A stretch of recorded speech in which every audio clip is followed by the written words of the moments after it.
यानी कितनी ख़ास बात है बच्चों कि अगर रोज़ आराम और सुकून के लिए कुछ वक्त निकाला ना जाए तो फिर क्या हो जाता है जनाब, बीमार पड़कर ज़्यादा वक्त जो है वो आपको आराम करना पड़ता है। फिर बीवी का मुकालमा है, ये बात आपने इन्हें भी समझाई? मैंने कहा सुन रहे हो डॉक्टर साहब क्या कह रहे हैं। अब जो मियाँ है वो तो बीमार है, वो पेशेंट है, तो बीवी उसको कहती है कि भाई आपको ये बात समझ आई है जो डॉक्टर साहब कह रहे हैं। मियाँ कहता है डॉक्टर जी हाँ, मैंने समझा कर अच्छी तरह ताकीद कर दी है। ताकीद करना यानी इसरार किया, बार बार कहा है कि दिन भर खामोश लेटे रहें। तो बेटा आराम और सुकून लेने के लिए एक मरीज को क्या करना पड़ेगा कि वो खामोश लेटा रहे, ताकि उसके इर्द गिर्द शोर ना हो, शोर ना किया जाए, उसे मुकम्मल तौर पर आराम और सुकून में रहने दिया जाए। अब बीवी क्या कहती है, ज़रा गौर कीजिए। बीवी तो ताकीद क्या मैं नहीं करती? यानी भाई बीवी कहती है कि मैं भी तो इसरार करती हूँ, मैं भी तो यही कहती हूँ, मगर इन पर किसी के कहने का कुछ असर भी हो। यानी जो पेशेंट है, जो मरीज़ है, जो मियाँ है, उस पर किसी बात का असर जो है वो नहीं होता। तो बीवी बता रही है कि वो भी ताकीद करती है, बात तो बड़ी ज़रूरी है, बड़ी ख़ास है। डॉक्टर कहता है जी नहीं, अभी इन्होंने मुझसे वादा किया है कि पूरे तौर से मेरी हिदायत पर अमल करेंगे। यानी जो उसने रहनुमाई की है, डॉक्टर ने उनको बताया है, पूरे तौर से पूरे तरीके से अमल करेंगे। यानी जो डॉक्टर ने इंस्ट्रक्शंस दी हैं उनकी बात जो है वो सुनेगा और आराम और सुकून करेगा। इसके बाद बच्चों हम अगले सफ़ा पर आते हैं जो कि है 43।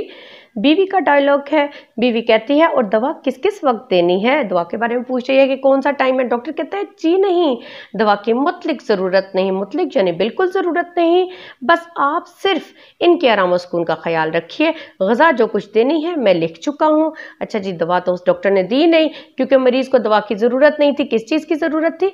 आराम और सुकून की। इसके अलावा ग़ज़ा की ज़रूरत थी जो डॉक्टर ने उसको लिख के दे दिया। बीवी कहती है बड़ी मेहरबानी आपकी डॉक्टर साहब। कहते हैं तो फिर इजाज़त। बीवी कहती है फीस मैं आपको भिजवा दूंगी। डॉक्टर कहता है इसकी कोई बात नहीं, आ जाएगी।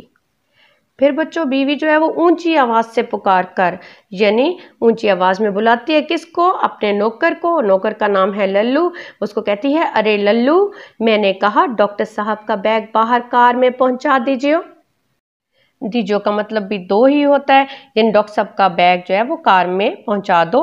डॉक्टर कहता है एक बात अर्ज कर दूं बेगम साहिबा, मरीज के कमरे में शोरगुल नहीं होना चाहिए, असाब पर इसका बहुत मुज़र असर पड़ता है। खामोशी असाब को एक तरह की तकवीयत बख्शती है। बच्चों शोरगुल यानी शोर शराबा। असाब क्या होता है बच्चों? असाब एक पेचीदा निज़ाम है, हमारे जिस्म का नर्व सिस्टम जो है हमारा, ये क्या करता है? जिस्मानी सरगर्मियों को मुनज़्ज़म और मरबूत रखता है। इसका ताल्लुक किससे होता है बच्चों? दिमाग और रीढ़ की हड्डी से होता है। तो खामोशी जो है वो असाब को तकवीयत बख्शती है, यानी कुव्वत बख्शती है खामोशी। अब चूंकि डॉक्टर को अंदाज़ा हो चुका है इतनी देर में कि जो बेगम साहिबा हैं वो खुद शोरगुल में इजाफे का सबब है, लिहाजा वो जाते जाते फिर ताकीद करता है। फिर बच्चों बीवी का डायलॉग है। बीवी कहती है मुझे क्या मालूम नहीं डॉक्टर साहब, आप इत्मीनान रखें, इनके कमरे में परिंदा पर ना मारेगा। बच्चों ये भी मुहावरा है, परिंदा पर ना मारना। परिंदे का पर ना मारना क्या है? यानी किसी को जाने की इजाजत ना होगी। यानी बच्चों मरीज के कमरे में कोई भी नहीं आ सकेगा। यहाँ पर बच्चों हम अपने आज के लेक्चर का इख्तिताम करते हैं। मुझे उम्मीद है आप तमाम ने बहुत अच्छे तरीके से इस लेसन को समझा होगा, इस ड्रामा को समझा होगा। आप अपनी आज की डायरी नोट कर लें बच्चों। नोट से अल्फाज मानी, आराम और सुकून अच्छे तरीके से अपने याद करने हैं। और बच्चों जो मुश्किल अल्फाज हैं उनकी आपने रफ रजिस्टर पर मश्क भी करनी है। ठीक है, अल्लाह हाफिज़।